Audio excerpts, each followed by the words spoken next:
É.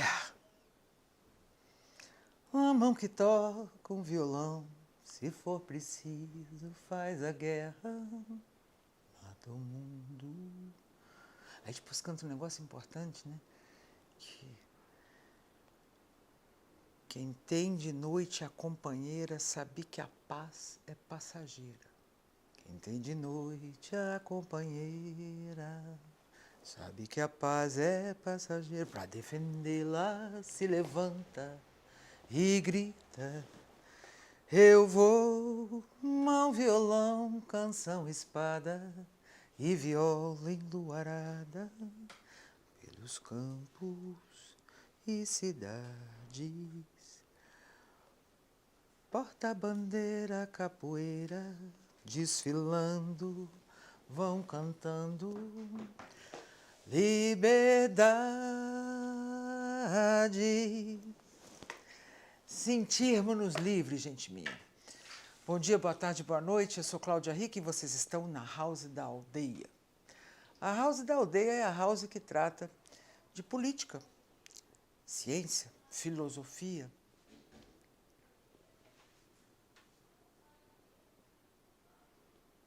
arte e cultura.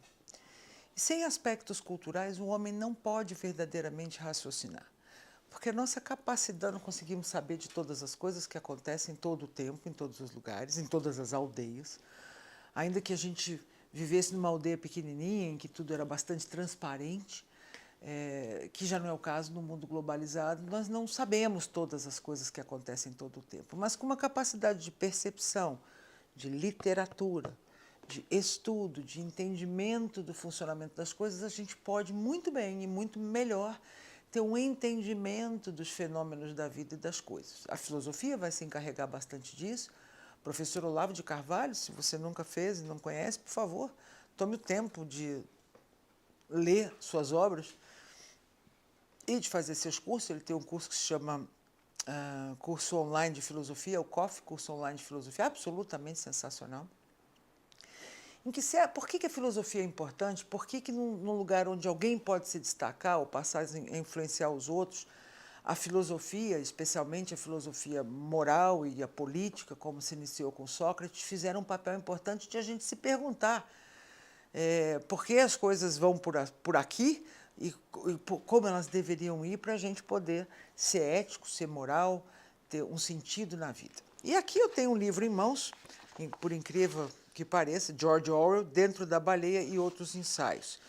Eu achei interessante que esse livro... Quando que é o livro? Porque o Orwell morreu em 50, nasceu em 1903, morreu em 1950. O livro mais famoso dele, ou pelo menos um que eu gostei muito, é 1984, é um livraço. São livros interessantes, porque para a gente compreender o mundo, e principalmente falar de liberdade, as discussões, a tentativa de uns encamparem os outros, e de forças atuantes por poder ou por vaidade, e reinos e coisas, estão aí desde sempre, né? A história cíclica. A gente, talvez com um pouquinho de filosofia, entenda melhor qual é a intenção dos filhotes de cruz credo que estão aí fazendo uma psicose coletiva, no momento em que talvez isso está mais sentido por conta da internet, tudo fica muito presente, nós estamos mais partícipes do que antes, nós como população maior. Os intelectuais da época sempre estiveram nessas discussões, né? E aqui, nota bibliográfica. Lembrando que a editora desses livros me deu autorização formal para a Revolução dos Bichos, 1984, os livros de George Orwell, que eu pudesse ler com o meu público, não comercializar, mas que a gente pudesse fazer leitura conjunta. Isso aqui não é uma leitura conjunta, é um trechinho de uma leitura comentada. Mas quero agradecer a Ciranda Cultural, editora e distribuidora, que me deu essa autorização e recomendar que vocês comprem esses livros de George Orwell, porque é bem importante. Esse aqui, olha só, Dentro da Baleia apareceu pela primeira vez no livro Dentro da Baleia, de 1940. Mina Abaixo, Caminho de Vigan Pier, em 37, da Inglaterra. O Lado do Leão Unicórnio, 41. Outro em 53, outro em 36, 47. Então, ele vai listando contos que estão aqui Dentro da Baleia, de 1940, e vocês vão ver o quão atual é isso e quanto é essa discussão que a gente está tendo no Brasil e no mundo de 2024. Então, a prevenção contra a literatura é um dos contos que eu escolhi aqui. numa frase que eu olhei e eu digo, puxa, isso aqui fala comigo, olha que legal. Ouse ser um Daniel. Ouse resistir sozinho. Ouse ter firmeza de propósito, ouse tornar isso conhecido. Uau! Passa que o protagonista que chega nessa frase foi num congresso, cerca de um ano atrás, provavelmente então em 1939, que isso era de 40. Ele foi lá no encontro no Pen Club, que era o motivo do tricentenário da Aeropogitícia de Milton, um panfleto, deve-se lembrar, em defesa da liberdade de imprensa. A famosa frase de Milton sobre o pecado de matar um livro estava impressa nos folhetos que anunciavam o encontro e haviam circulado de antemão.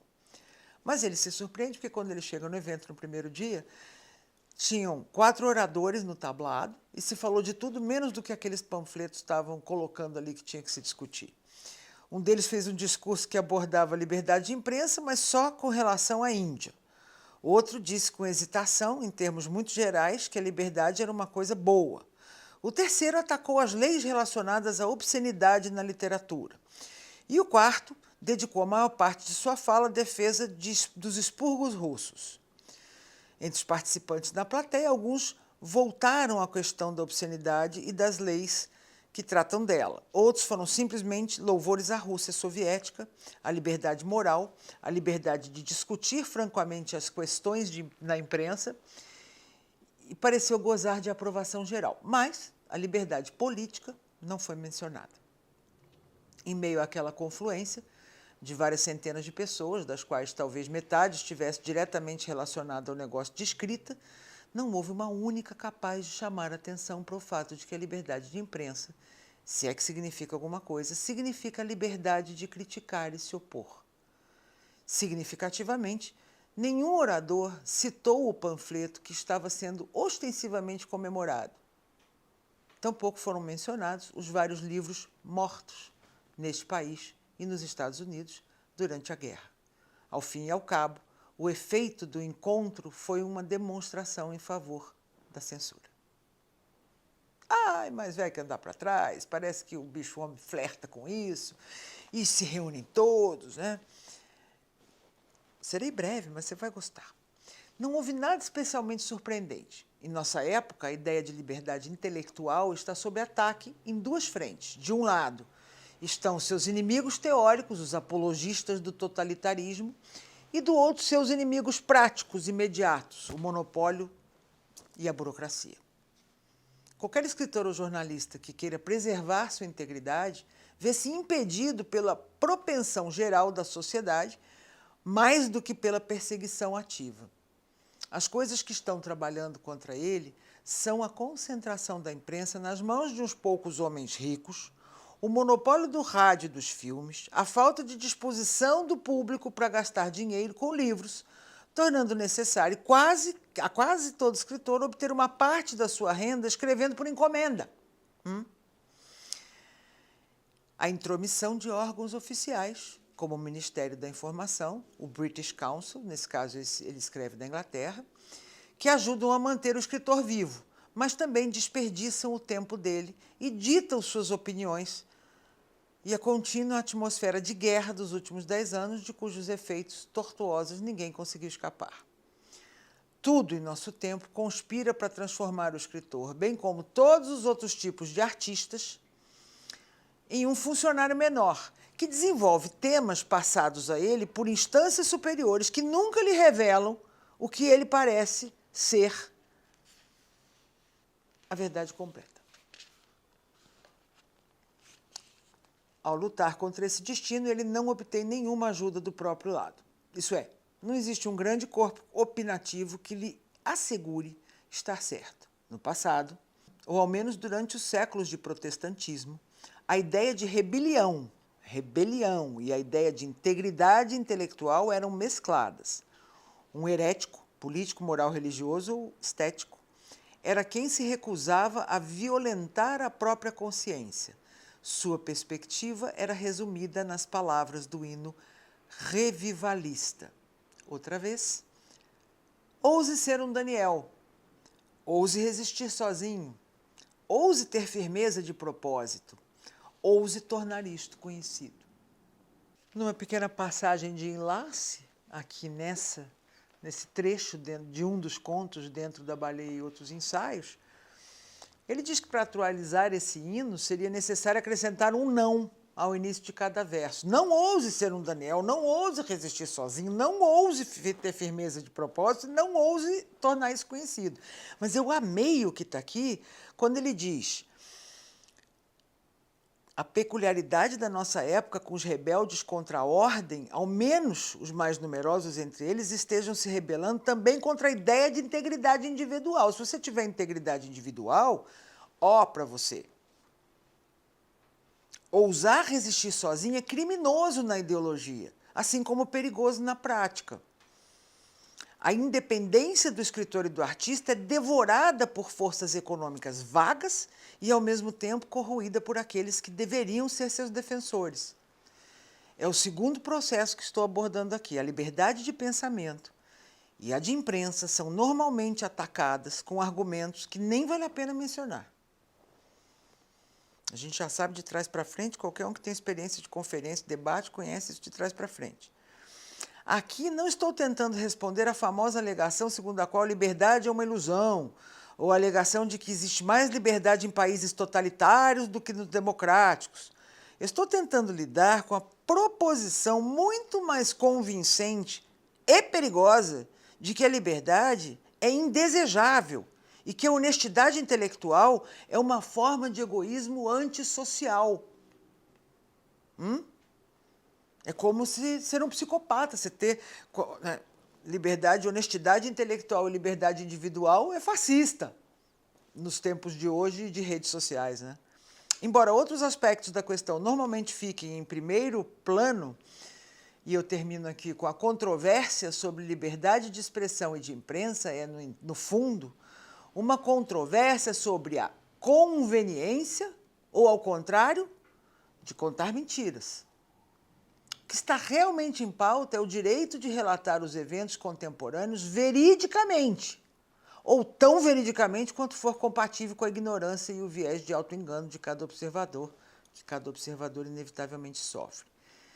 Então é o seguinte, quando digo isso, parece que eu estou dizendo que a reportagem franca e honesta, é o único ramo da literatura que importa. Mas tentarei mostrar adiante que em todos os níveis literários e provavelmente em cada uma das artes, e aqui vai a escrita, vai a música, vai a cultura, vai a produção audiovisual, vai o teatro, vai o cinema, vai a fala, vai a escrita, vai a alma, vai o conhecimento de personagens, porque se seu modelo de mundo é reduzido a tudo que você sofre, a tudo que você sente, a tudo que você experienciou, você tem um modelo de mundo muito pequeno. Quando a gente lê, a gente alcança possibilidades humanas. O que é possível no humano? Isso está na literatura. Então a gente vai ver que provavelmente em cada uma das artes a mesma questão surge de formas mais ou menos sutis. É necessário remover as irrelevâncias e as controvérsias, mas os inimigos da liberdade intelectual sempre tentam apresentar seu caso como uma questão de disciplina versus individualismo.